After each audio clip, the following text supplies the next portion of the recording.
What is up? It's your boy Ron Banks, and I am back with another writing tip. Today is Tuesday, and I have 4 very important questions that you should always ask yourself before you even start to write.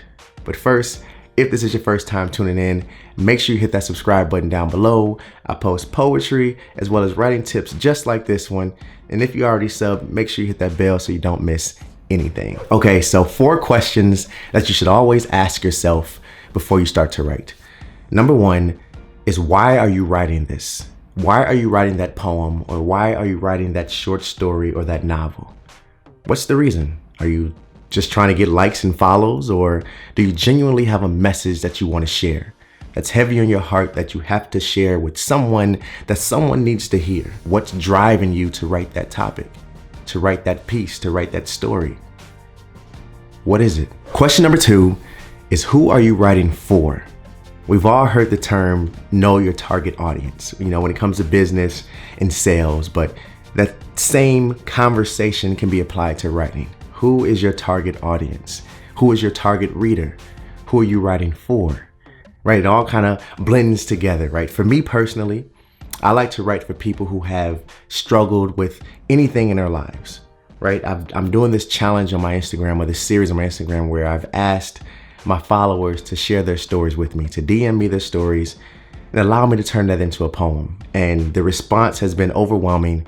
I've written things from depression, anxiety, suicide attempts, all the way through divorce and crushing on a guy and wishing he would like me the way I like him, and everything in between.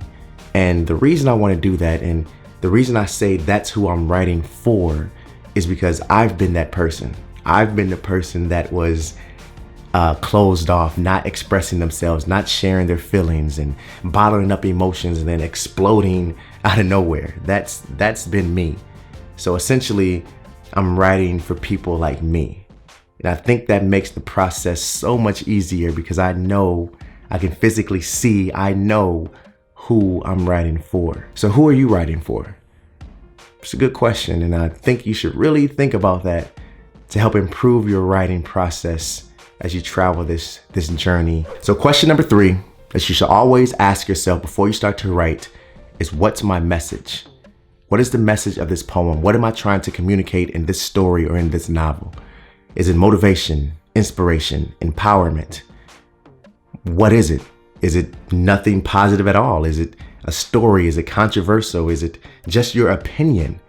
But what are you trying to communicate? What is your message?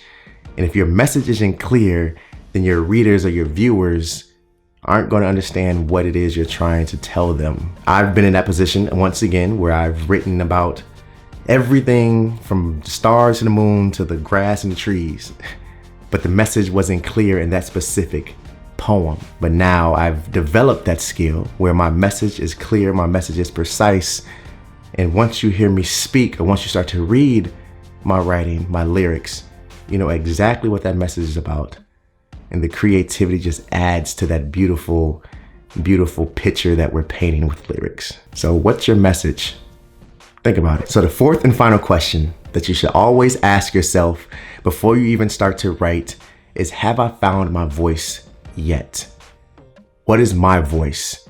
And I get it. We all have people that we look up to, other artists, other poets, writers, authors that we look up to and aspire to be like.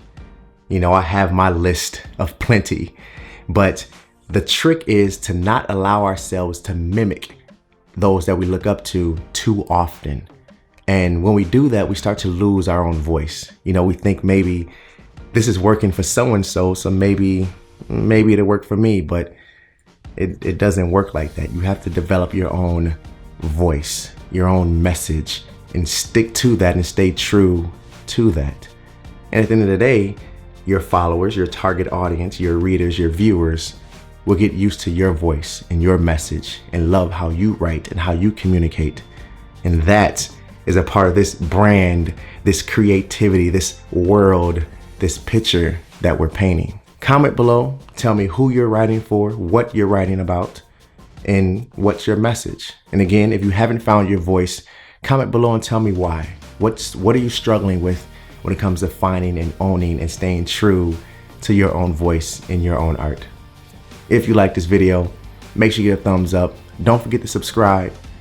Always remember, guys, your voice is your signature, and I'll see you in the next video. Peace.